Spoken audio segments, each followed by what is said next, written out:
That's yours. You did. You gave this one to the Heritage Society. Good afternoon. It's July 21st, 2021.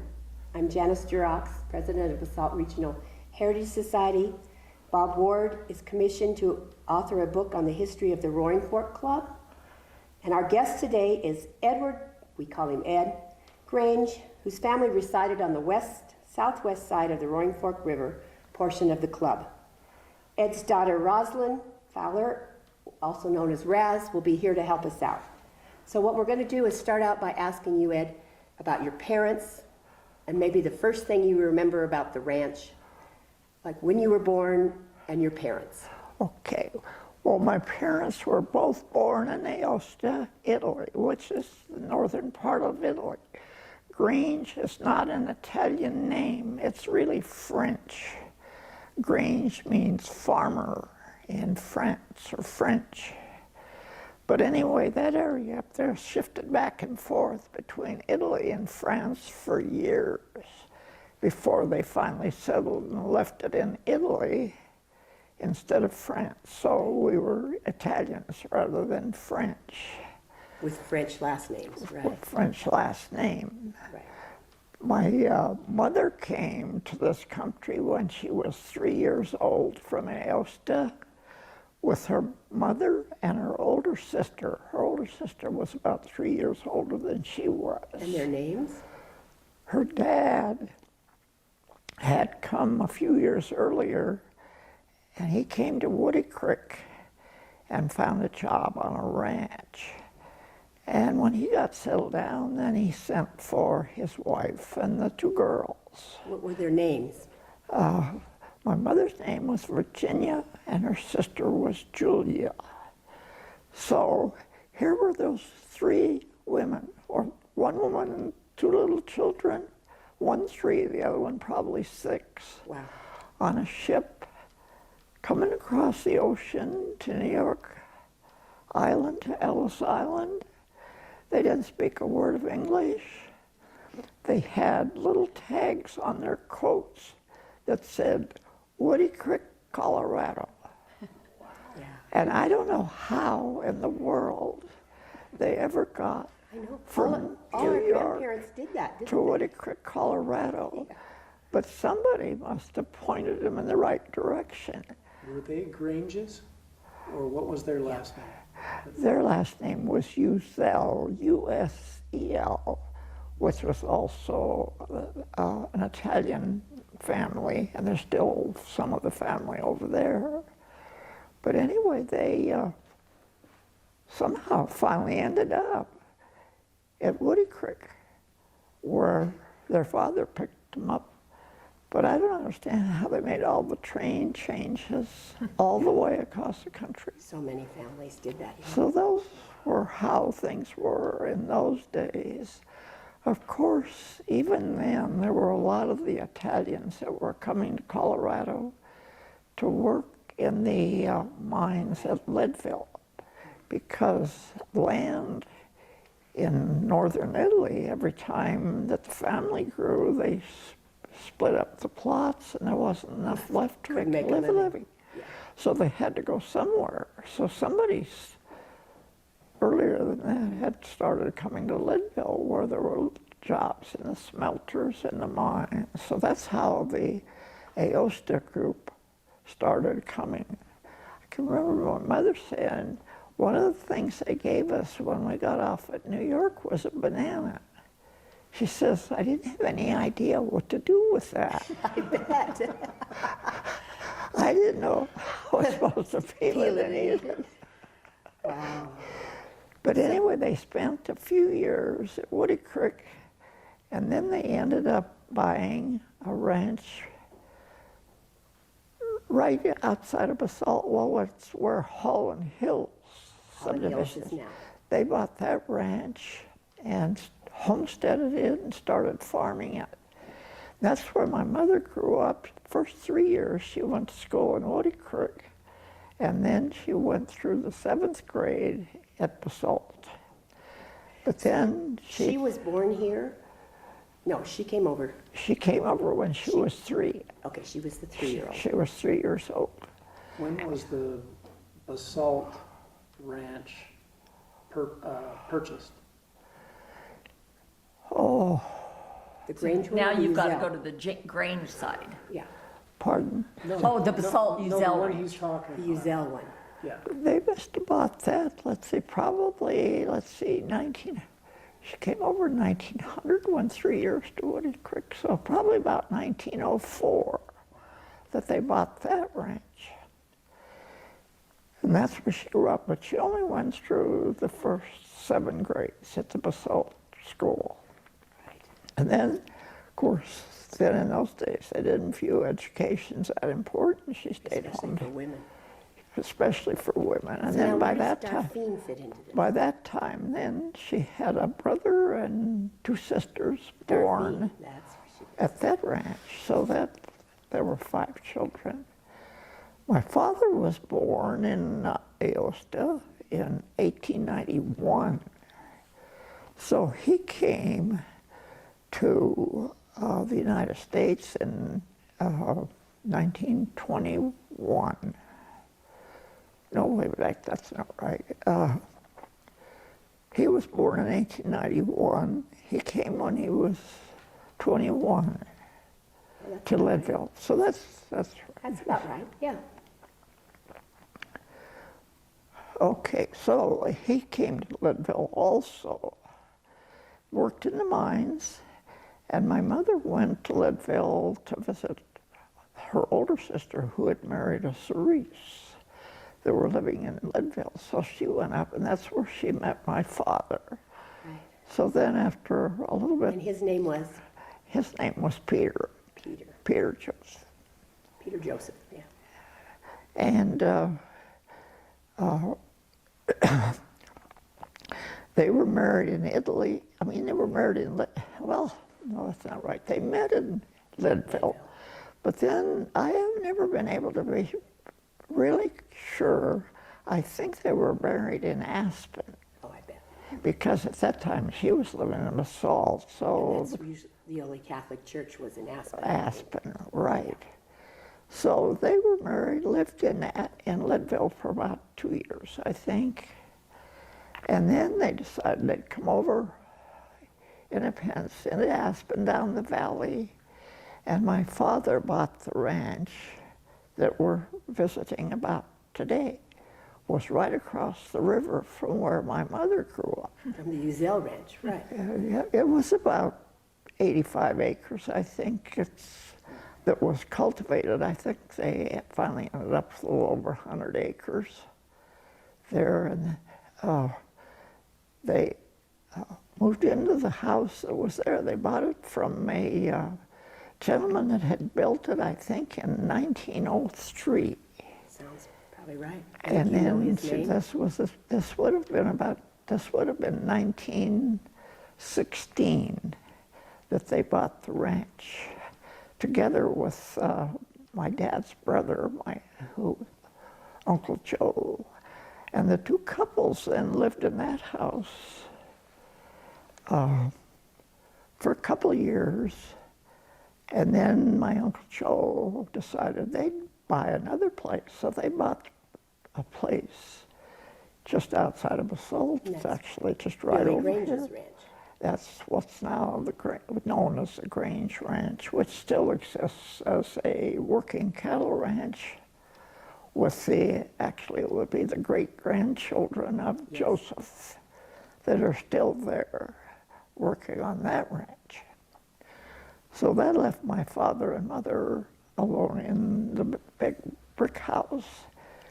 And in those days, that would have been, as I say, I think it was 1917 that they bought that house. My brother had just been born. He was born in 1916. Leo? Leo. And there was just the 2 of us. There were 12 years difference, because I was born in 1928 on the ranch. The house on the ranch at that time was the brick house that Mr. Stockman had built earlier before they sold to my father and his brother. But it actually, for those days, it was a pretty nice house. Oh, yes. It was brick. It had running water, unbelievably, because hardly any place had running water. They had a cistern made out of concrete, which was probably about, I would guess, probably about 15 feet by 15 feet out of concrete, buried on the mesa. And that was piped down the hill, across the fields, Wow, he was an engineer, wasn't he? into the house. And to fill it, there was a ditch that came out of Snowmass Creek, which was about 3-4 miles up the road. But that's what was used to irrigate the upper fields. Well, in the spring, summer, and fall, that ditch ran all the time with the Snowmass Creek water, so they could keep that cistern full. So it was plumbed into the house. We had running water at the sink. You were living in the lap of luxury. And you drank the water too, right? For those days. Did you drink it? Was it drinkable? Yeah, that's the water we drank. You know, in those days, we never thought anything about, if it came out of the creek or the river, it was fine. There weren't that many people around. Yeah. So there was a bathroom with a bathtub, but no sink, and a toilet. But the toilet was never used because they never put in a holding, whatever they did back in those days. What did they do? Leach field or whatever. But you could use the bathtub because when you drained it, it just went off and over and down over the field, and it Watered the grass. watered the grass. So we used the bathtub. You probably had the only bathtub in the valley. Yeah. No electricity, though. No electricity. No electricity. But you not had even- running water. That's the first story I've heard about running water. But then, in the fall, then they had to turn the ditch off because you could not keep water running in the ditch in the wintertime. So we used the water rather sparingly so we wouldn't run out. But usually it would run out, and then we would have water. So then we would have to go to the river, and you would take it in Bucketfuls. buckets. And this was the norm in those days. You'd go into people's houses, and there would be a bucket of water sitting by the front door with a drink. with a cup to drink. How much distance between your house and the river? How far did you have to walk for those buckets? Oh, it was quite a ways. We also had another ditch that ran behind the house that usually ran in the wintertime. Unless it got real cold, we could just go out to the end of the yard and we would fill up the bucket from the ditch that ran alongside and ran over to our barns and where the cattle stayed. That was their drinking water. But some years, that ditch would freeze too, so then we'd have to take the cows and horses clear the river. And you say, how far was it? Probably a 15-minute walk from the house That's quite a ways, a mile probably. to the river. And the river would be frozen up, so when the cattle had to drink there, we usually had to break up the ice. Stop a second. In Okay. the house, or were you born in the hospital? Where were you born? I was born on the house at the ranch, and the doctor, I'm sure, was a doctor by the name of Dr. Tubbs, who had a practice in Carbondale. And I remember growing up, that's the only doctor we went to. And he made his own medication. I remember that when I had a sore throat, he made the ugliest, foulest smelling black stuff that he put on my neck, but it worked. But he was the only doctor, I think, before you got to Glenwood, and he came up, and I'm sure, because my birth certificate shows born 2 miles southeast of Basalt, so it had to be in that house. So do you remember growing up? Another interesting thing about that house is from my earliest days, we always had telephone service. Really? We had a telephone hanging on the wall in my mother and father's bedroom. It was one of those on the wall that you cranked up. And it worked? Held the receiver to your ear, and there was a microphone, and it connected you with a couple of women who had the central agency in Basalt in the house.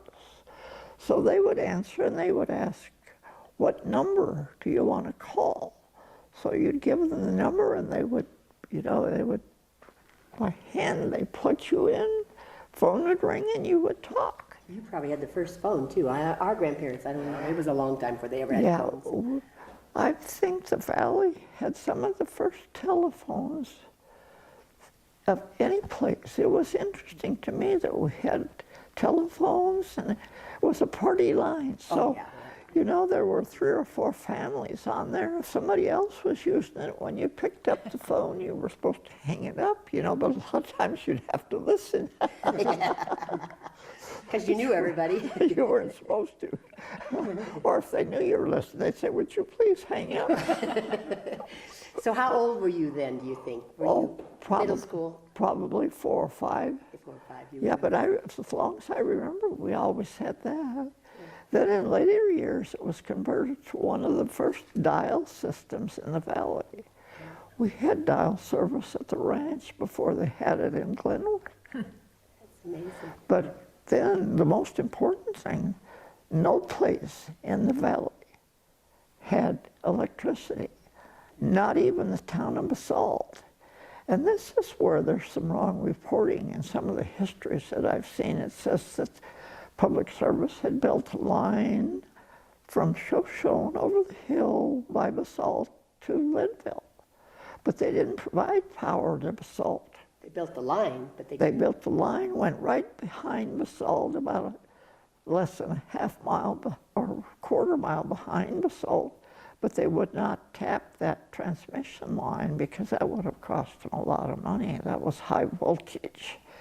And that was power that was going, actually, in the beginning, power from Shoshone went over Basalt Mountain up to Leadville and ended up in Denver.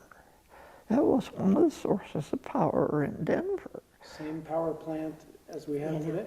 Yeah, the same power plant that's still running today, owned by Excel. But the town still does not have electricity until 1941. Yeah, in 1939, the farmers in the valley and the farmers in the Eagle Valley got together and they applied for a loan from the Rural Electrification Administration. And that was when the movement started, to electrify the western United States. So from 1939 to September 41, they were organizing the cooperative, and they came up with the name of Holy Cross Electric. And because of the people that were involved that lived in the Eagle Valley, the Mount of Holy Cross was a visible symbol, so they decided I think it was one of the county agents in Eagle County says, why don't we call it Holy Cross Electric? That's how that name came about. Well, they let contracts for construction in 39 and 40, and then they energized those lines in 1941. Power was bought from Mountain Utilities Corporation in Aspen. They had hydro plants. In Aspen, they had 2 hydro plants. So Aspen had electricity, and Holy Cross was able to tie to those, and that's what fed power down from Aspen down to Basalt and on down to just this side of Carbondale. Now, Carbondale did have power. They had a little private company that had built a line from Glenwood that came out of the Shoshone plant, so they had electricity. But Holy Cross customers then first got their power in like I say, they turned the power on September of, I think September 7th of 41. Did the same thing, same time, I think the week before in the Eagle Valley. There they had tied to an existing line at Redcliffe and came down the valley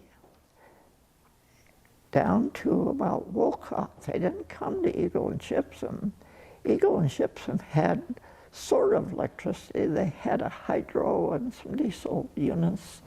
So the towns of Eagle and Shipson did have power. So Holy Cross did not have any connection with them in the beginning.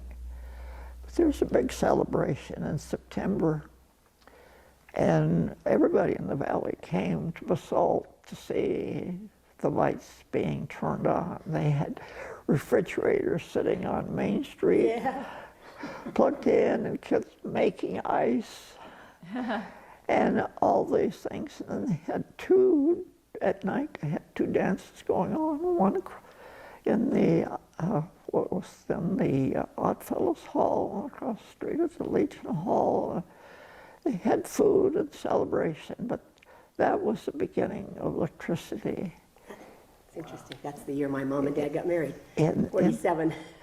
I remember my brother and I were working on the ranch that morning, and we had to get done doing our chores because we wanted to go to town and see what was So going how on. often did you go to town? You know, right now you're pretty close to town, but where you were back in those days, Yeah, it was about 1.5 miles. You know, you only went once a week. You went to get the mail at the post office. Well, the interesting thing is, here we were, my brother and I, and we went over, but we didn't have electricity at the ranch because my father was a staunch Republican. And he would not believe that whoever it was, the Democrats that was doing, that this would work, and he refused to sign up. So we sat there without electricity, but we never saw what was going on. so how long before he decided to hook up? Well, that was interesting because, see, they turned the power on in September of 41. Right. Well, December of 41 was Pearl Harbor. So when Pearl Harbor happened, they froze all the materials, all the wire, all the equipment that they had stored to build more lines. So it all had to be shipped back for the war effort. So there were no more lines built from 44 until the war was over in 45. So the original people that got power in 41 were very fortunate because unless it could be reached by a short span or something, you know, which the linemen could do, they did build those short ones, so they kept hooking up a few people. Yeah, when they first started, that first hookup was 134 customers in the valley. That's all there were. So you didn't flip a switch at your house We didn't until flip the 45 or later? Or actually later. Yeah, Your dad another was a thing. stubborn man. Another thing about our ranch is that when my parents moved in there, you know, the norm at that time was coal oil lamps, kerosene, or they had some other gas type, but we had what they called carbide lights that the previous owners, Mr. Stockman, had installed. And this was the same carbide, I think, that was used in mine tunnels for their helmet lights.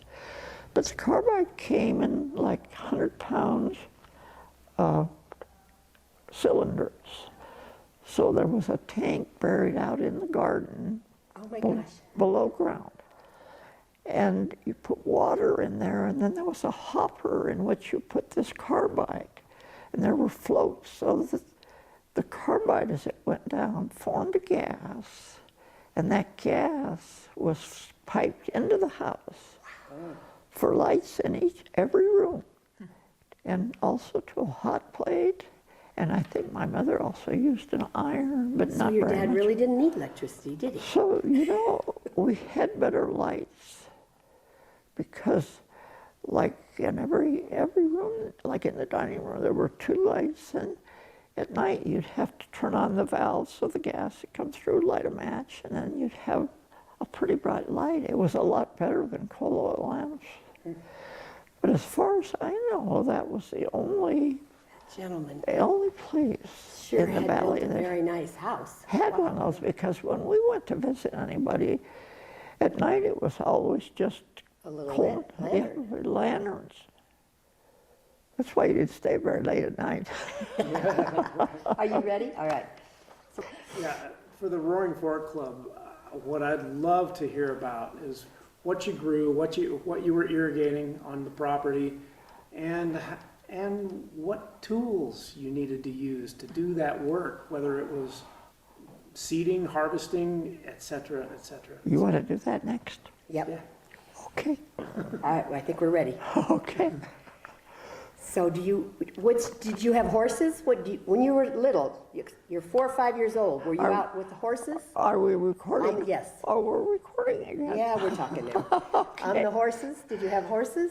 Yeah, in those days, and you know, as you looked at the pictures of the ranch, the Denver-Rio Grande Railroad went right through the middle of it. And the trains ran, in my early days, probably every day, and then later about only twice a week. But in the fields, what we grew were potatoes, hay, and grain, both oats and wheat.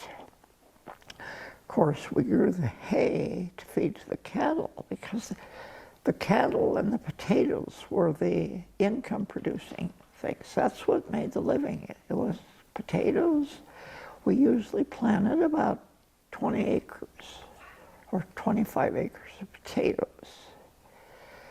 And that was all with horse-drawn machinery. It was a team of horses that pulled a little machine that the driver sat on, and then usually I sat in the back, and you put the seed potatoes in the bin, and they came through on a little wheel, came around, and it dug a furrow. And then there was a disc behind, and I covered it up, made a nice straight row. So when we were done, you had rows of potatoes. My mother did all the cutting of the seed potatoes. They would usually get a seed that they called certified seed, so they didn't have any disease, so it would grow well. And it was usually bought, not in the Roaring Fork Valley, but elsewhere, so that you got really good seed. And then my mother would sit in the cellar, cut the potatoes. They were usually small potatoes, because The red potatoes?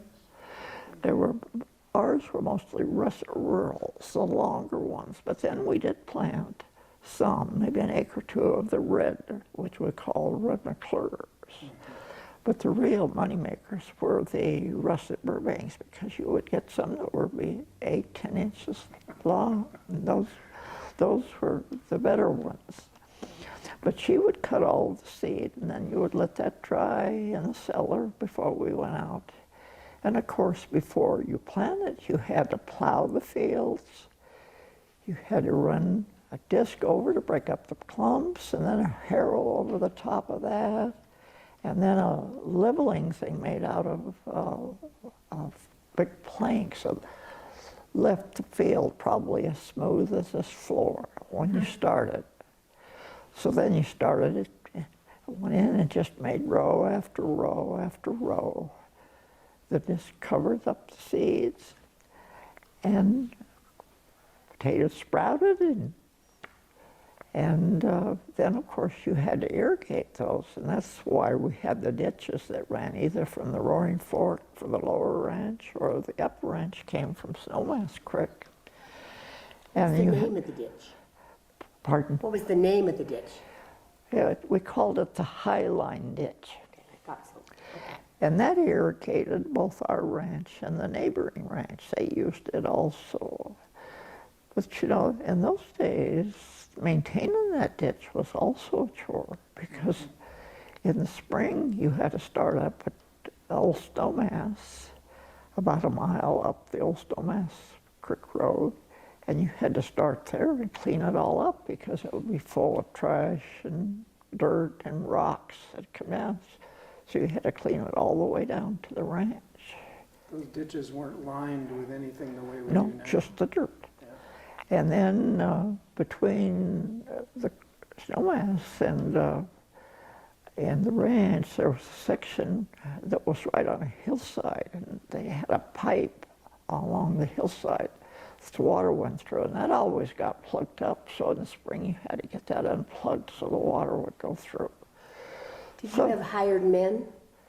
Pardon? Did you have any hired men?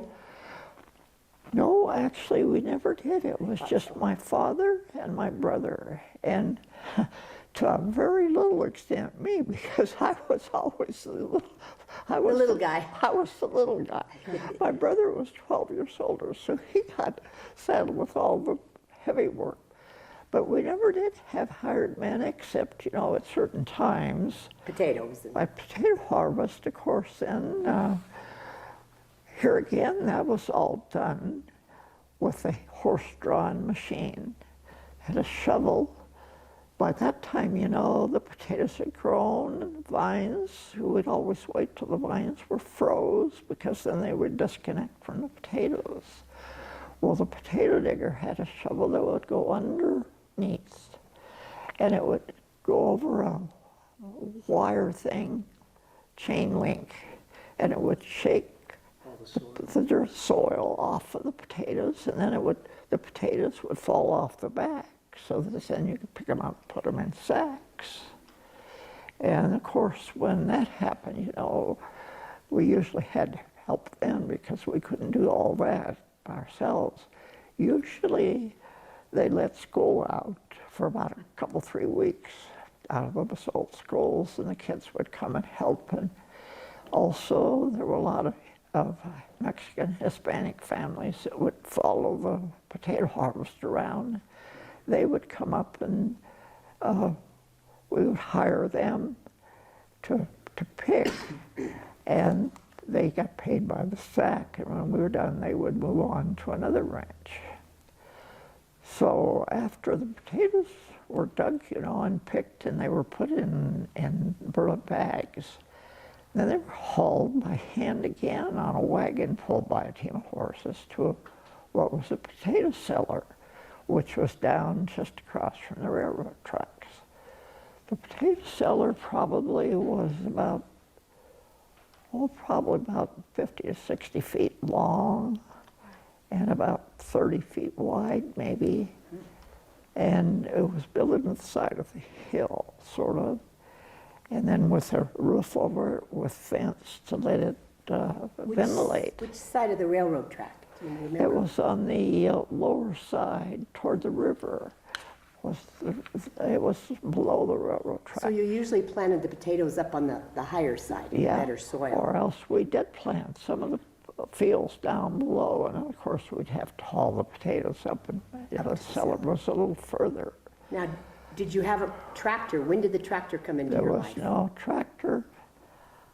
I think the first tractor that the folks bought was probably in the 1940s. So for all those years, we relied with horses. You had horses that did the plowing. You did horses that planted, you pulled the machine to plant the potatoes, and in the summer, after you had them planted, you had to cultivate them to get the weeds out and to make furrows to water. So that was another wheeled machine pulled by a team of horses. And then, of course, in the fall, always those teams were 4-horse. Even some places, on the hillsides above the range, we had to use 6. We would have 4 horses and then 2 in the front. So you can imagine my dad sitting on the potato digger, guiding 6 horses up the hill and then turning. Did you have more than 6 horses, or did you? That was about it. They didn't get a vacation. Those horses had to work every day. No spares. That was weird. I know most people either had 2 or 4. Yeah, they were hardworking. That was a lot of hard work. And then, you And know, your hay too, didn't you do the hay with the horses too? pardon? Your alfalfa was with the horses too. Yeah. So then, you know, you also had to take care of the horses at night. You know, you had to be sure they were fed, watered. That's where some of the grain went. And, you know, you usually tried to keep very good, they called them draft horses, you know. You trained to do what you wanted them to do. So you also used them to mow the hay. There was a mowing machine that had about a 5-foot sickle in it, and it was pulled by a team of horses, and you just went around, cut the hay, let it dry, and you used a dump rake and raked the hay in the windrows. And then after it dried, you came along and you stacked that hay in the haystacks. And you probably all, I pulled a stacker horse. you remember. Did you pull the stacker horse? Yeah, Yeah. and then they would take the hay to where they were going to put the stack, and then the horse would pull this machine that you put the hay on, and it went it up. up. And there's all pictures of this in my book, if you look at those. But then, you know, it would start to stack, and it would go higher. You had somebody, usually my dad was on the stack.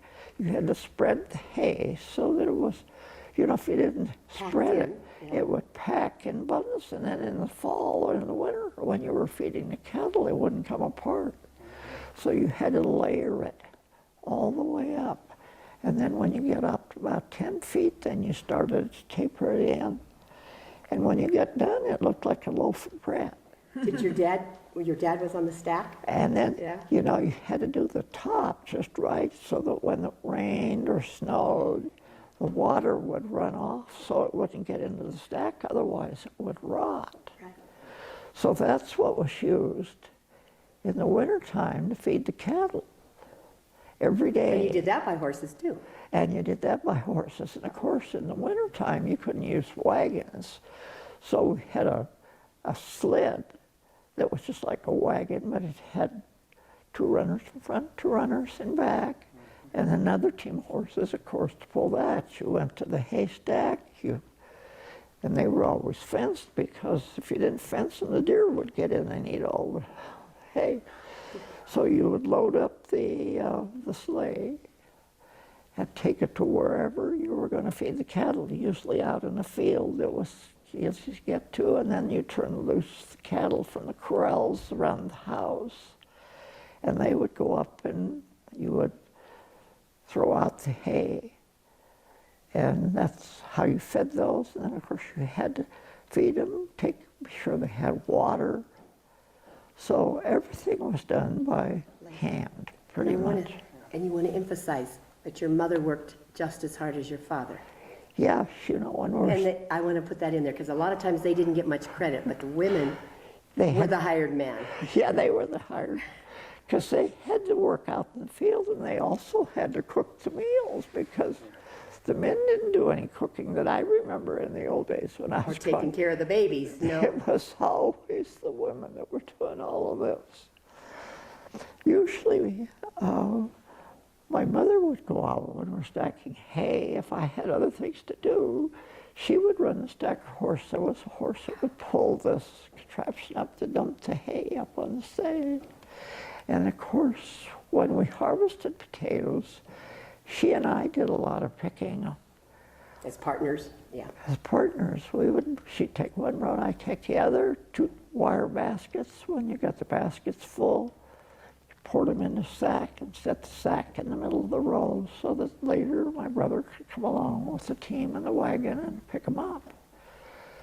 But they always said I could pick raw potatoes better than most people because I didn't have to bend over. You were very far. short. I was so small. All right, this is a good stopping Okay, spot. we're good. And I'd love to hear what a dinner looked like. Yeah, daily life, yeah. How much of that dinner came off the ground? Yeah, because we haven't talked about your mother's garden. Dinner and wine Garden. and Okay. Probably a lot of canning went on, I would guess. Well, that was the other thing. You know, the women worked in the field. They worked at home. They cooked the meals. Did you have a big garden? Had a big garden behind the house. where we grew all kinds of vegetables. Of course, you grew lettuce, carrots, beans, string beans, beets, all kinds of vegetables. We had raspberry patch, fruit, Fruit trees? and then trees for the apples. We had an apple orchard. So basically, along with the garden, we had, of course, the cattle. Then we usually had 40 to 50 head of sheep. How many cattle? Cattle, we had a permit for 85 head of cattle that we ran in the Forest Service in the summertime. And where did you send them? They went north of or south of Carbondale to North Thompson Creek. That far? Wow. And you know, to get on that story, you know, in the spring, we would feed them until about the middle of May. Then we had a permit from the United States Forest Service said we could put 85 head. Of course, you had to pay for that permit. But our neighbors all usually had quite a few neighbors that ran their cattle up there also. But how did you get them there? You didn't truck them there in those days. You left the ranch early in the morning, down the highway to Carbondale. Usually got to Carbondale evening, sort of, kept on going out of Carbondale up to what we called in those days the Metropolitan Ranch, which is the first ranch on the fields above Carbondale, and keep the cattle in a corral there at night. Is that where the Crystal River Ranch is now? Or the Crystal River Okay. Ranch. That's where we leave the cattle. That was a long day. That was a long day. Can you There imagine? we are on the horses again. These are different horses, though. Yeah, these were saddle horses, you know, so we rode behind the herd. But you know, can you imagine there was no traffic in those days? In the 40s, there was no traffic. You know, you would run into a few cars, but that was about it. But going all the way from there to Carbondale through the town, that was the exciting part. Everybody would come out in Carbondale and watch the cattle go through, and you go through the town and then up to what is So now now the Crystal Cerise's- River Ranch. So it was you and Cerise's, Let's see, Usells and Bionis. okay. They went up there, and a lot of the Theresas did. And so the cattle were all dispersed then in a specific area on South Thompson Creek, or North Thompson Creek. And then we hired, there was a cattle association made up of all those ranchers, and they hired a man in the summer to stay up there and take care of the cattle. They would move them from one place to another where the grass was better, and they had to bring blocks of salt, so they would have salt to lick. And then, of course, they had to be close to springs where there was water. But they called him the cowboy, and he took care of things all summer. And of course, during the summer, they had places they had to segregate them. They built fences and that sort of thing. But then in the fall, it was just the reverse. Then you had to go get them. But by that time, you know, they were all scattered. But as the weather got colder, you know, you had to go up and gather them down, separate them into whoever's ranch was which, and then start them home. Sometimes you'd get them all, sometimes you would miss some and they'd come later. Or you Sometimes would, how deep was the snow? yeah, Yeah. there was still snow maybe, and they would finally come out. But you know, I remember after, you know, when I was growing up, after they'd been up there years, you know, October, November, when it got cold, they knew where to go. They knew how to head They home. would start down, and of course they had gates closed, so they couldn't get on the roads at that time, but they would just wait till there was a group, and they knew just where to go. So they would One go, old cow would be the leader, yeah. so they would all end up at home, except for a few that maybe had died or wandered off. Some went down over the hill down the other side and we never got them Wild back. ones, yeah. But usually we got most of them back. When you became old enough to help with all these chores that you've been describing, Were there any particular ones that were assigned to you? Yeah. What was your job? You must have had some job.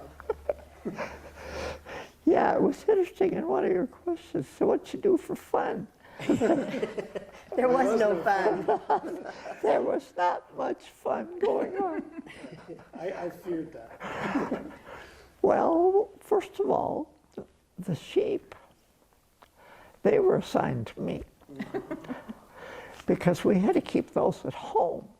And of course, at night, you had to put them in the corral so that the coyotes wouldn't get them. So you'd have to gather them. And you didn't want them in the hay fields because, you know, hay was something you were going to have to harvest. So on the hillside behind the ranch, that was all native growth. So in the mornings, I would take them and drive them up the hill, and they would stay up there and eat till evening, and I had to go up and gather them down. We had 2 sheepdogs.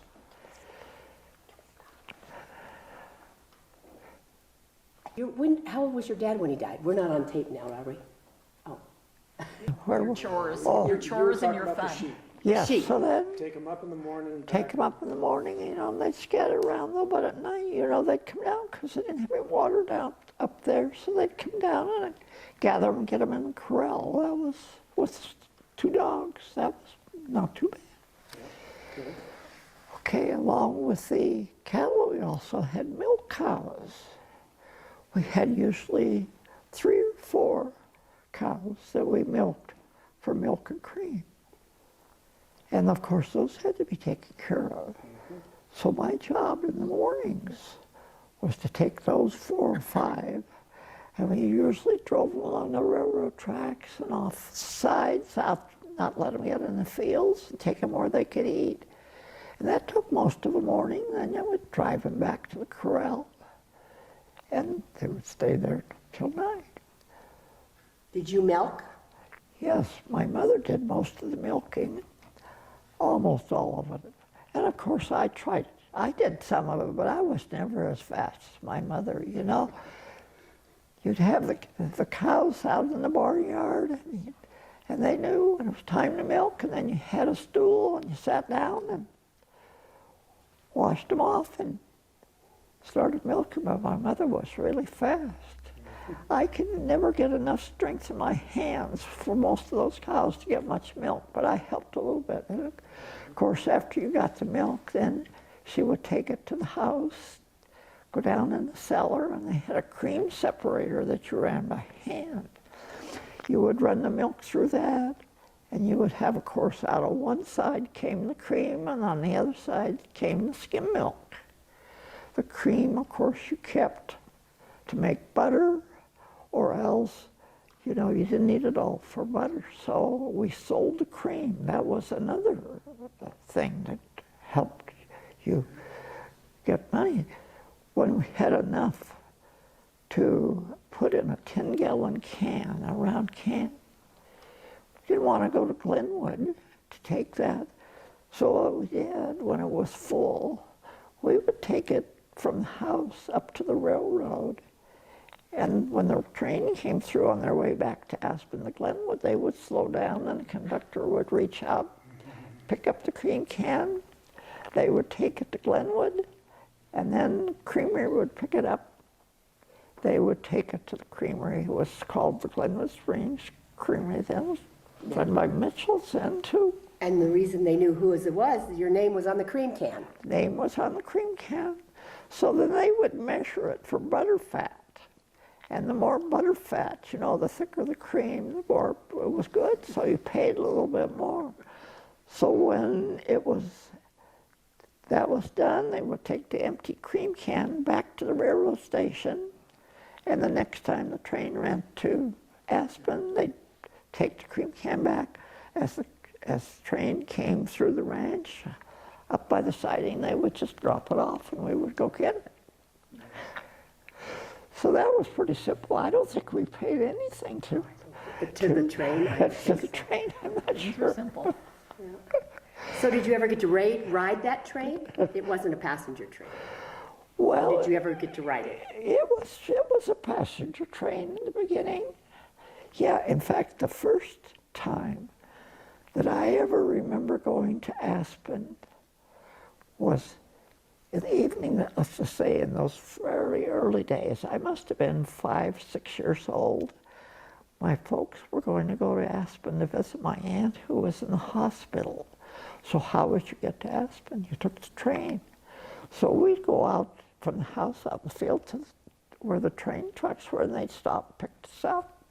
And I think we spent the night in Aspen and came back the next day. But that was my earliest recollection of riding a train. But that was a passenger train, and of course they did run passengers a lot in the early days. When would that have been? Pardon? What year would that have been, this first ride on the train up to Aspen? I didn't get that. He thought he was 4 or 5, so that would have been probably early 30s. For that would have been early 30s. Yeah, Yeah. okay. Did you ever ride on the Midland Railroad, or only the Denver and Rio Grande came through your property? Yes, my mother remembers when both of them were running, that our Denver and Rio Grande was running through our ranch. The Colorado Midland ran where Highway 82 generally was. Mm-hmm. And of course that was a big race back in the 1890s, you know, who was going to get to Aspen first, because the Colorado Midland was coming from Colorado Springs to Leadville, over Hagerman Pass, down the Frying Pan to Basalt, and then up tracks up to Aspen. But the Denver and Rio Grande beat them by just weeks, I think. Yeah. Right. So at one time you had 2 railroads serving. We're back to talking about where your house and your barn and everything was. And it is where the Waterman family is now, and it's the Roaring Ranch. Right, and Was there a bridge that crossed the river? so then, you know, to get across to the highway, we just went from the ranch across the bridge to Highway 82, and then went to Basalt and to Glenwood. The first car that I can ever remember having was a 1928 Buick 4-door. And I must have been, you know, if I was born in 28, I don't remember the car much, probably before I was 5 or 6 years old. But you know, the roads in those days were all dirt, and it was a real journey to go to Glenwood. You didn't go very often, did you? All dirt. And didn't go to Glenwood very often, but as I got older, you know, different cars, and we went to Glenwood oftener. Mm-hmm. But in the beginning, you know, I don't know, I've got pictures where they had picnics and so forth, and they were driving these old cars to picnic areas too, and they were really a sight to behold in those days. Yeah. So did you have a garage to put the car in? Yeah, garage. We had a garage right by the house. And then, of course, the other thing we haven't talked about, you know, we said cattle, horses, sheep. Then we had pigs. Of course, we had pigs, you know, for pork. And then we had chickens and turkeys. But we didn't do turkeys very long because you couldn't keep turkeys in a pen because they would get out and then the coyotes would get them. So we gave up on turkeys, but we kept chickens all the time. For the eggs, yeah. And that was one of the main things, of course, we ate. You know, what happened on Sundays, you usually either had families come to eat Sunday dinner or you went someplace else to eat Sunday dinner. And I can remember, you know, still using the old phones. They called and said, well, why don't you come to dinner today? So my mother would go out to the chicken coop, pick out a hen that she thought that would be good. She would take it to a stone, cut off its head, and then Fried chicken. And then clean it out. Out the feathers, cut it up, and of course the main thing was always fried chicken. But my mother did that. I just couldn't do that, but she had that down. And then, of course, the pigs that we grew, we kept, some of them we sold, but then others we kept some of them for butchering. And then we also kept some of the newborn yearling cattle, usually year-olds, that we would keep and butcher them. And out by the barns we had poles with a crossbar and pulleys. And you would pull the pig up by the band's legs. And then what you did then, that was even before we used a rifle. In later days, I know to kill them, but my dad used a sledgehammer on their head, and then he had a really sharp knife. And you would then do what you call, you bled the animal so that you get all the blood out. And then usually kept that blood, because it was usually later to do blood sausage was probably no. Do you remember blood sausage? I do, Yeah. really, yeah. But anyway, you had to be sure that you bled the animal completely to get all the blood out. And then, of course, then they would Butcher it and cut it out. butcher it. With the pigs, of course, you'd have ham and all that. So then, did you have like a cellar, a dirt cellar, a Yeah. canning cellar, where Yeah, you we- kept all that? We had a cellar under the house where it was cool. Usually, you know, Is that where the wine was too? pardon? The wine too? And the wine. Yeah, we didn't talk about the wine. We'll have to talk about the wine. We don't have time to talk about the We wine. don't have time to talk about the wine. But then did you have a big barn? But then, you know, the pork, you'd make in hams, you would do the curing, and, you know, you'd keep everything else. You'd smoke it and dry it or whatever. You had no refrigeration, so you had either, what you could do with a lot of the meat, of course, was to process it in jars on the stove, can it in mason jars, And it's an old wood stove. and an old wood stove. And that had to be done precisely so that everything was sealed and done. And then Think how hot that was in the summer. in the summer, that was terrible. And then, of course, once the canning of all this was done, you know, it was all put in the cellar where it was cool, so it would keep better. Hams were cured, and you had ham to eat. You had the chickens. And then when you did the beef, you had the same thing. You didn't buy much at the store. Didn't buy much at the So store. do you remember Ben Sure. Darien's store?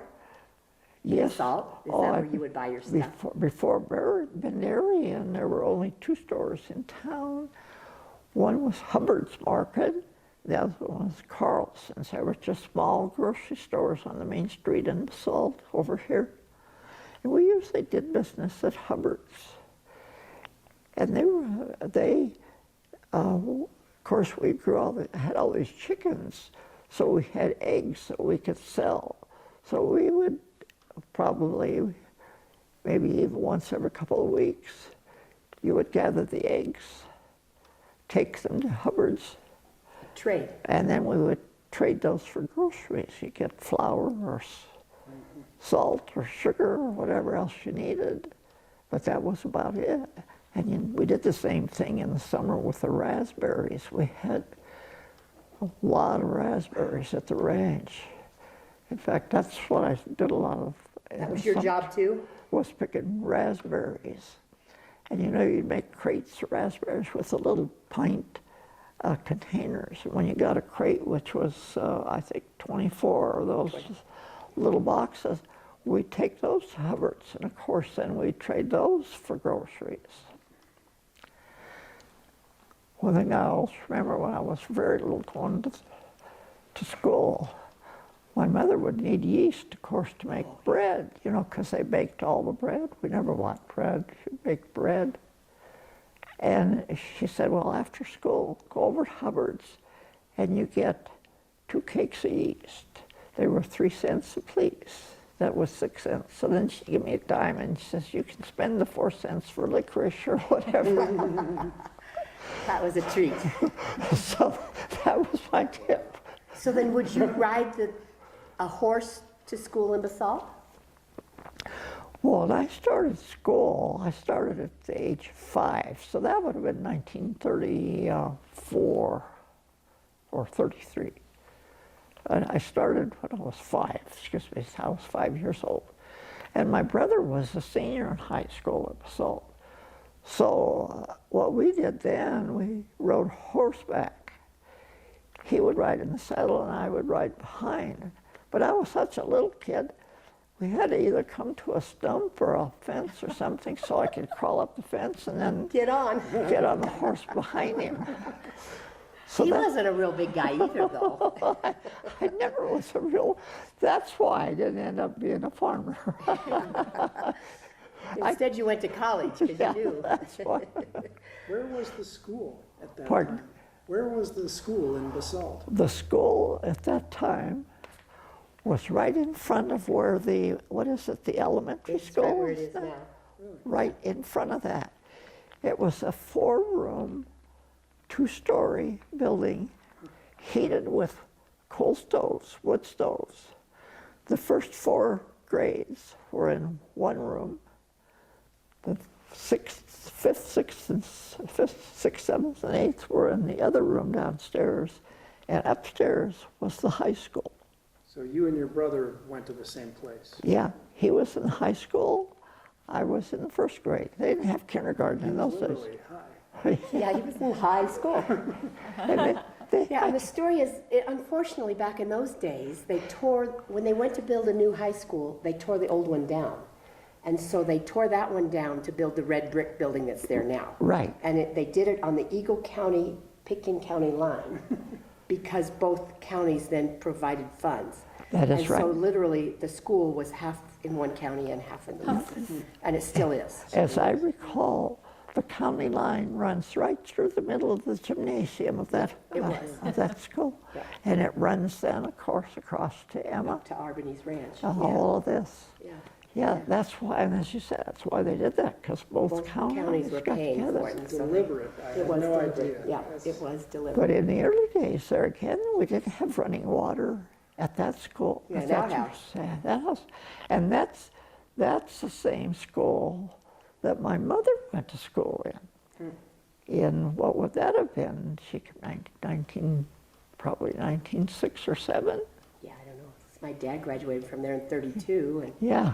yeah, she was older than. So Yeah. anyway, I spent the first 5 grades in that schoolhouse, and then they tore it down and built a new one. Well, Now, were you speaking English when you went to that school? At 5 years old, were you Pardon? speaking English? yeah, oh, that's Not much, though. That's sort of an interesting story that I relate.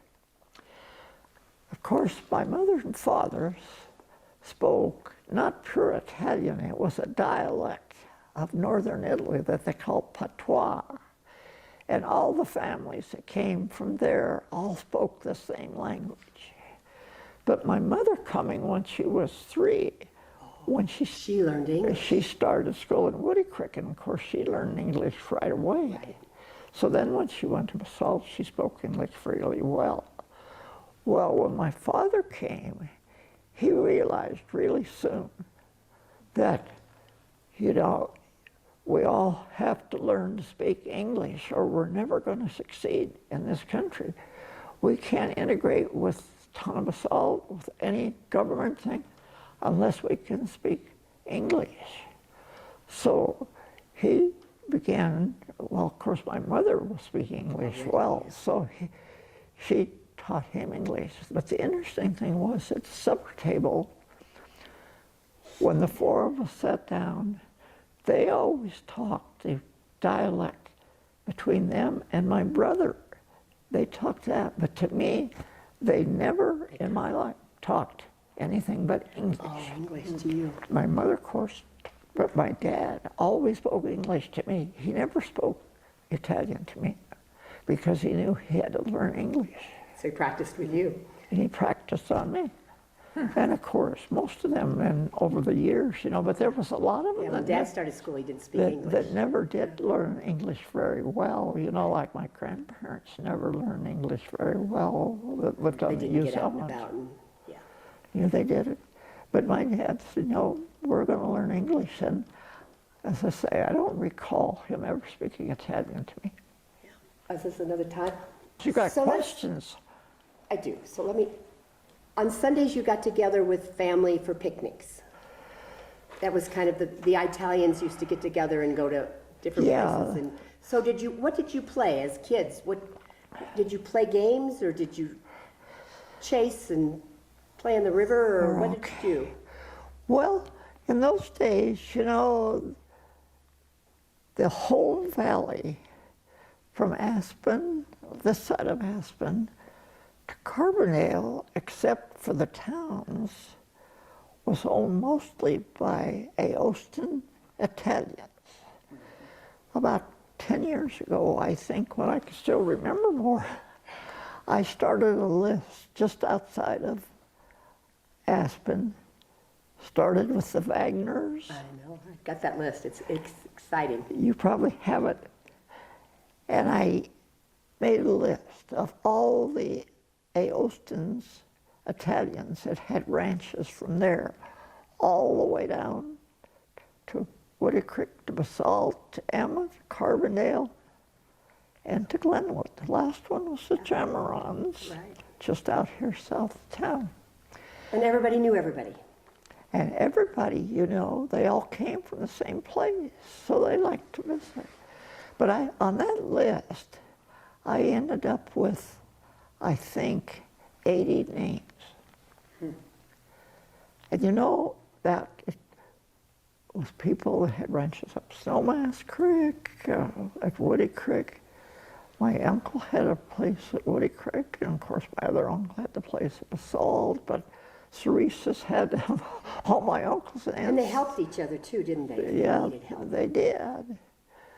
And, that was the one way that they communicated among themselves and talked about the old days in Italy, which they didn't spend much time about talking about those, but they would discuss, what they were doing here as to what they were planning and who was doing what. But it seemed like, at least probably 2 or 3 times a year, you would have these big gatherings where they would just call everybody up and say, oh, we're going to have a picnic. The most predominant place I remember was up the Crystal River at the Rock Creek Campground, which is now KOA.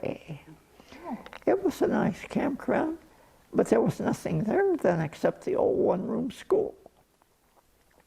And we would gather there. There would probably be 30, 40 families maybe. The other place that we really had a lot of picnics was at Difficult Creek Campground east of Aspen, because there was no people there either. We would gather there. And the kids would play. What would you play? Kick the can, or? They would play, we'd play softball, horseshoes. The parents usually would just sit and visit and drink wine. Yeah, homemade wine. Yeah, Yeah, we haven't talked about the wine, so so we'll do that another day. we want to do that another day. That would take up a whole hour. That would take up a whole hour. That's a story in So itself. do you have like one great story about going to Basalt schools? Any fun pranks or anything you did at the school? Get in trouble? So you were the little guy. They must have picked on you. Did they pick on They you? always did, because I was always a lot smaller than everybody. He just recently told me about some things he got in trouble with. Remember? The fire extinguisher? Yes, that was a really bad one. Did they send you home or just put you in the corner? I know we had to do a lot of things to make up for that. But this was in the school building that's there now. Oh, Along the gymnasium, there the was red brick building. there was a stairway that went downstairs where they stored stuff. And I remember a friend of mine, we decided that's when we were probably in probably 7th, 8th grade by then. Sure. We decided we'd go down there one day, I think at recess. And it was dark down there. And we just were curious. We stumbled into this bunch. You know, in those days, fire extinguishers were liquid glass containers that exploded when the fire came, supposed to put the fire out. And these were in boxes down there to use because there were no fire extinguishers upstairs. Well, we stumbled upon those and turned them over, and they all broke. Oh, no. All this gas and stuff. Oh, we were in real trouble, I can remember. I know we were punished appropriately. Had to tell Dad. Did you have to tell Dad? Had to go home and tell Dad? Oh, dear. So how many were in your class when you graduated? When we graduated, there were 8 in my class. And what year was that? That would have been in 1945. There were 8 of us, 4 boys, 4 girls, and they're still, Was Art Bowles one of them? pardon? Art Bowles? No, he was 3 years behind. Behind you. So of us 8, I think there are only 2 left. That's pretty good, 3 of you. Yeah, I think there's 3. Eugenia, Grant, and Basalt, and Irene, I don't know what her last name is now, Henry was what she was, but she moved to Florida. And I don't know whether she's alive or not, but all the rest are gone. Yeah. The class next to us had Ellen Bowles and Jimmy Phillips. There were only 2. Did you play sports? Yeah, well, yeah, I did. I should have. Again, I was the smallest one. Well, you probably went really fast. But you know, Basalt basketball teams. All you needed 5 kids, didn't matter. And we didn't win many games. Did you play in the Legion Hall? No, that were in was was before my time. Before your time. You were in the new red brick. When they built a new school, then of course we had the gymnasium. Then we started having a basketball team. We never had a football team when I was going to school there, but I did play basketball, not very well. All right. Well, so there's one other thing we wanted to talk about. When you were on the ranch, and whether you did any hunting. Did your dad hunt? Did you hunt? Were there a lot of deer? Were there bear? Just tell us about what wildlife was around Basalt. Well, wildlife was mostly deer, and of course, we got deer for meat, but never was any elk. You know. Did you ever see an elk on the ranch? Not on the ranch. No elk. And I never did hunt. My brother did, but my dad never hunted either. But, you know, we made out we had deer. And as I say, that was one thing that I never did do, was hunt. Did you have bobcat? No. Mountain lions? We had skunks. We had skunks. Lots more skunks than there is now. We had skunks. Coyotes. We had a lot of groundhogs. I was going to say, What did they were call there moles you groundhogs? had They to said the control? marmots. Marmots, yeah, I don't Marmots, know. groundhogs. Marmots. I can remember one day, my dad, this was so small, they had killed a marmot groundhog. They decided to butcher it. Oh, no. They decided that was not good. I could not eat that. Pretty tough, I would think. Well, Bob might like to know that you used to ski on the hill behind your house. Oh, behind the hill, up where the cistern was, to the east of that, we had a place that we had packed out where we skied when we were kids. And that was just skiing down, walking up, skiing down, walking up. Earned your You know, you turn. had wooden skis, ski poles, equipment we bought from Montgomery Ward with just toe straps. You know, you couldn't turn. We had packed down and we went quite a ways up the hill. And you know, by the time you started up a long ways, you know, by the time we got down in the field, it was a long ways to walk back up. So you must be talking about Light Hill. You had to walk up. Was it on your property or was it on Cerise's property? No, it was on our property, and then, you know, you got up on the hillside behind Steep. with where we used to put the sheep and stuff in the summertime, you know, and then we'd just make a trail, pack it down, you know. You had plenty of Snow. Plenty How of much did it used to snow around here? Oh, you know, a lot of times, oh, I've got some marvelous pictures in Aspen where the snow was up to the roof of the car. I'll show you those sometime. Yeah, it snowed a lot more in those But, days. And the river got high in the spring. and then the river got high, took out that bridge we talked about twice. Then we have to rebuild it to get back across the Because river. that was a private bridge. It wasn't, yeah, it was your bridge, it wasn't the... Yeah, it was our bridge. county bridge. Yeah, we had to rebuild. So quickly, let's just talk a few minutes because we want to talk a little bit about your beautiful daughter here. So what year did you get married? Well, after high school, that was 1945, I graduated, and I volunteered to go into the Army ROTC, but I got turned down because I had heart murmur. So then I ended up spending 4 years at Western State College in Gunnison, majoring in chemistry and math. And from there, then, when I graduated in '49, I ended up 1 year at Colorado University in Boulder. I had an assistantship, so I ended up teaching freshman math at the university for a year. Well, in the spring of 1949, let's see, what are we, 49, yeah, right. I had finished everything but my thesis, which I had to write. I figured I would write that summer. And one day, my brother called from the ranch. They were still on the ranch at this time, and of course I spent the summers on the ranch helping when I was going to college.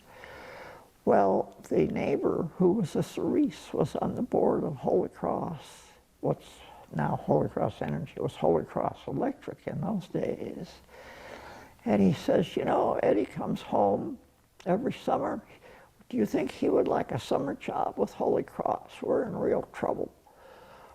We never did keep any records of all the power lines we built back during the war. And REA says they're not going to advance us any money until that all gets caught up. And they were just then getting ready to build lines up the Crystal River because they didn't have power yet then. Up the Frying Pan, they didn't have any power, even in '49 and '50. So they said, you know, maybe he'd come and help us. Surely he knows a little bit about stuff after he's been in college for 5 years. So I thought, oh my gosh, I could always come back in the fall, I guess, and finish my thesis. In summertime, I guess I would come home anyway. I'll just spend the summer working for them and I'll come back in the fall. So the pay was great. It was $1.15 an hour. That was 44 hours a week. So I decided, oh, heck with it. I guess I'll do that for the summer because I can live on the ranch, work at Holy Cross, and then I'll come back in the fall. Well, among all of this, through various crooks and crannies, I had learned about when I was in Boulder, my roommate was a schoolmate at high school. He was dating a girl from Aspen. And they kept writing letters back and forth. She was a senior in high school. He had been in, he was in ROTC the same time I was. He applied, he got in that, and he spent 2 years after the war. And then, of course, after the war, then all these people come back to finish their schooling. And they went to CU or wherever. Well, he ended up at CU same year that I ended up. So we got together somehow. We said, well, we'll live at the same place. We were in a boarding house. We had 3 of us that had graduated from Basalt High School. Well, anyway, Paul was writing to this girl in Aspen, and we were giving him a bad time about that. And he had a picture of her on his desk, and she was a pretty good looking girl, but I never thought much about it. But then, all of a sudden, the letters stopped coming. Paul was going to, in the weekends, what we would do, we'd go down to Colorado Women's College. And they had dances and parties down there. Well, he met a girl that he really fell in love with, so he kind of broke off with the girl in Aspen, and I saw the picture on the desk, and I said, well, he's not writing back and forth anymore. I wonder if I should write to her and just tell her I got this picture. If you should, do you want it back? So that took a little bit of nerve. I just love this story. I love it. So I wrote a letter. You And took the picture back to her. And she said, well, you can keep the picture, but if you do that, you got to send me a picture of yourself. Oh, you slide So I said, oh, well, I guess I will. So then I sent her a picture, and then, of course, by that time, here came this job at Holy Cross And so you're back here in the valley. in June of 1950. So I says, well, gee whiz, maybe this might work into something, because I'll be back home, and she'll be in Aspen, and she'll be out of school. And so that's how it all And started. her name was? Lorraine, and it was Selnick. Selnick. Her parents were Slovenian. Slovenians. He was a miner in Aspen. They had a little house on East Cooper. And she had, I think, 8 or 9 brothers and sisters. 9. She was the youngest. I think there were 9. There were 10. 10. 10. 10 including one Mom. died, yeah. And she was the youngest. So how long did you court her? So then we started, well, we corresponded. I says, you know, I'm going to be back. I've decided to take this job just for the summer. So how about a date maybe when you get back? So after I got back, started my job at Holy Cross. Then, of course, in those days, you didn't call from Basalt or Glenwood to Aspen because that was long distance. Expensive. So we wrote letters back and forth. Well, first date was probably in July sometime. And from then on, it blossomed. And then we were married in 1951. Married for almost 60 years before she passed away. And how many children? And we had 5 wonderful children. The Yep. middle one, who's sitting right here, who takes care of me most of the time now. How many boys? We had a son first, and then another daughter, and then this daughter, and then another daughter, and then another son in Yep. '66, so we had 5. So it was a really good life. And I spent all that time working for Holy Cross. At his summer job. Yep. That never From a ended. summer ended. job. I never did go back to Boulder to finish my master's. Did you ever write your thesis? Pardon? Did you ever write your thesis? Never wrote the This should have thesis. been it, your history of Holy Cross. I think we should send that in and see if you can't get some paperwork. We could have a big ceremony. So Oh, how many years were you at Holy Cross? a total of 60. There you go, 60 years. But that was not all, well, it's not Just done really. it all, from the emptying the trash can to being the boss. I started work in 1950 at the lowest level you could have. Then I worked up from there to construction clerk, Did it office all. clerk, a bookkeeper, office manager, and then assistant manager. And then in 1975, the manager, the only manager we only had before me, retired. So then I was fortunate enough to get that job. I became manager. They didn't call them CEOs in those days. It was just general manager. So I had that job from 1975 to 93, which time I retired when I was 65. I figured that was time. Yeah, but you didn't quit working. So then I was off for a year. That got kind of boring. After seeing it grow. He said to me recently, why did I keep working? Because he worked until after my mom passed. And why did I keep working? I said, because you loved your job. I've never seen anybody He loved love his people. job like he loved. Well, he loved to talk, he loved the So people, then a and they year, loved him. year after I retired in 93, they wanted me to come back to do a special project. We were regulated by the Public Utilities Commission.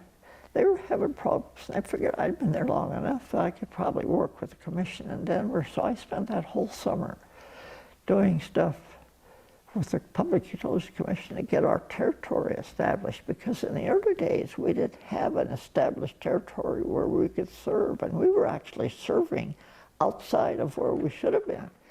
And public service was very upset at us because we were taking customers that they should have had. So I spent that summer expanding our boundaries. Got that done, and then of course they'd come up with a few little things to do here and there that they didn't want to do themselves. So I just came back part-time starting in 95. Worked till 2012, right? 2012, then? 2000 ended. So then at the end, the manager that was there then in 2011, I kept doing a few things after Lorraine passed away, but not that much. And then he said, well, in the meantime, I had started writing the history. Yeah. And they wanted me, he says, you got to get that done by November, because end of November, you are done. They don't want you back anymore. Or he'd We don't still want be to there. see you. Honestly, Yes, he would still be there. Still be there. After driving to work every day. Oh, and you've always lived in the valley. You moved as far as Glenwood, right? Yeah. Through all this, I don't think you lived when you went to Boulder, and then you moved back. Then we moved to Glenwood, had three different houses in Glenwood. Never lived anyplace else. That's why we call Still it. living in Glenwood. So there's still, that was a really wonderful life with these 5 children growing up. And now you've got grandchildren And then grandchildren. of course, in the latter years then, when I was still working for them, I did special projects for Aspen Ski Corporation and Vail Associates, because in those days, power was metered in different ways than it is now. And especially with the snowmaking, they could only run them at certain times so they would not be on the peak, otherwise they'd get overcharged.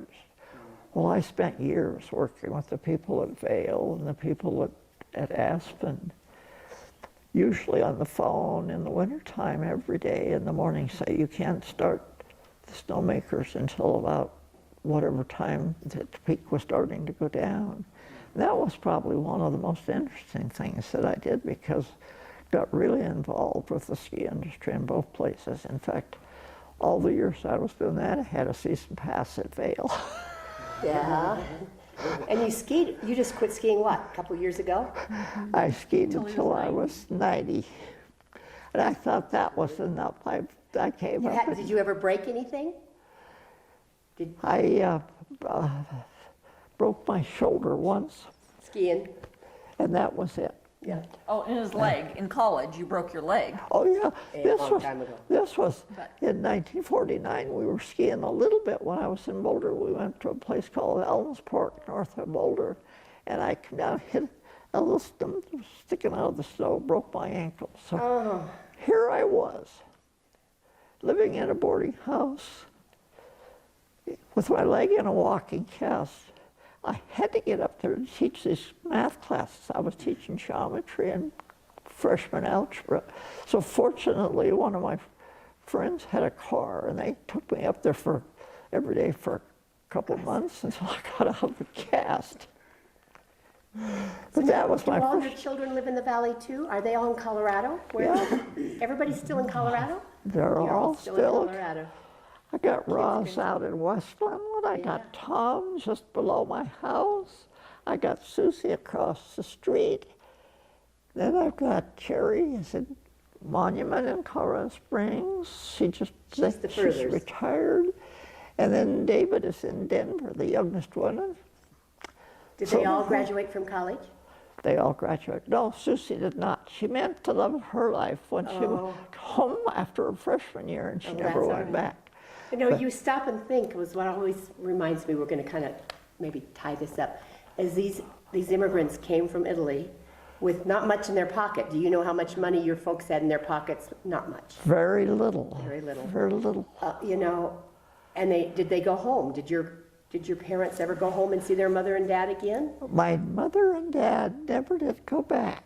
Mine didn't either. They never So they went came with little in their pockets. I know They that. waited for that letter to come home. A lot of times the letter was people were passing away. Their mother passed away. Their relatives passed away.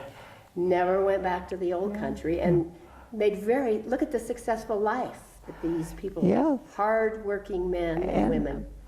I've still got, they used to write letters back and forth in Italian. I still have the Can't read them, but translations, but one of my aunts in Italy translated them. oh, neat. And I got that book, those letters are translated, but I don't know where they are. Oh, you'll find them. We'll find Did you go back? You went to the old country. Yeah. So did I. And I think that's just something. Went back the first time in 1990, went back again in the middle 90s. You took your whole family. I remember when you took your whole family. And then in, 2013, 2013, he took 20, there were 2013. 20 of us. we took everybody. There was, what, It was 20 able to- Ross? 20 of us, yeah. Yeah, everybody went except for my youngest son's wife. She had had a stroke and she couldn't go, but everybody else went. And we spent 3 weeks. 3 Oh, weeks wow. touring Italy. We Just amazing. went And it's so to- much like here. You know, the altitude we and went to Florence. We went to, But we were in Aosta and went to the church where his dad was baptized and yeah. saw all those names on the pews, Jamaron, Cerise. Yeah. No, same church we were. Now, were they Alon, or Deuce? Where was your grandparents from? Alon, From Aosta. but the Well, little town. Chinu. It was G-I-G-N-O-D. Okay, it's near where. That's the little village. ours was Where like. the other one was a Lynn, where a lot of them That's where were, my- where the my grandpa Demos Demos were. was from, And of yeah. course, your family And they're all has just got, tiny little towns, Yeah. and they still are tiny little Little towns. Alpine. Yeah. that was a really good truck. But you know, you've got a lot of relatives over there too. Well, yeah, and we've kind of lost track of them, some of them, but because what happened was my grandmother and my grandfather were both Demoses. And Right. so I can go back part of the way, but then it just kind of Gets mixed up, stops. yeah. And so I just claim anybody with that last name, I claim them. And then were you able to get to any of the Dubru, Yeah, we got to the Letty side of the the family. Letty side of that? Yeah, there were a lot there. So you have the Uzel and the Grange is your Yes. sides, yeah. Right, and then from the Ucels came the Cereses, and of course all those Cereses originally came from over there too. But there were so many Cereses, you couldn't keep them And they separate. don't all claim each other, do they? Well, and his aunts, 2 aunts married Cerise, Right. but they weren't the same Same family, Yeah. I know, yes, but it was just Lorraine and wonderful. Darby. Yeah, it was wonderful. All right, well, thank you, Ed, so very much. Well- I know we could talk another whole day. Thank you for having me here. Yes. You know, as I say, it was kind of disconnected. Oh, it was wonderful. But anyway, when you write your book, maybe you put it together. You couldn't sell farm property. It was They, worthless. they were, my dad was, well, my brother had rheumatoid arthritis, so he knew he was going to have to leave. My dad had many other problems. So he wasn't healthy either. He was wasn't healthy. He had so many accidents with those horses. he? No, it was hard work. Didn't live long. I mean, falling and stuff, and they knew they had to sell. They spent about 5 years trying to sell. They had people coming from Kansas that were really interested to come to Colorado, and I looked at that and said, 100 acres? We've got 1,000 acres of wheat Yeah, in this was Kansas, a and we a mini can't, ranch, yeah. we can't make a living here. There was nobody that wanted to buy it. And then finally they decided that Watermans, they were interested in Where did becoming they come farmers. from? Aspen. But I wonder where they were before that. They had the corner right at the S curves. Oh, There was a gas station and propane place there, and they had a few So they cabins. invested their money down on land. Yeah. And my dad traded the whole ranch for that little bitty piece in Aspen, which we sold a few years later because we didn't want to take care of it. It was a rental property. So he traded, he didn't, I was We going to say, what traded. did he buy? I was going to say, what did he sell it for? That's how the Watermans. Straight up trade. No, Yeah, pretty much straight up. I think the cattle they sold separately, and my brother got the money for the cattle and some of that stuff. But the ranch all went to the Watermans as a trade. That's kind That of was, interesting. that was the hardest thing Because ever. we're going to talk to the Watermans next. Yeah, you're gonna, Talk to who's still left? Gail. I gotta go. You all. Gail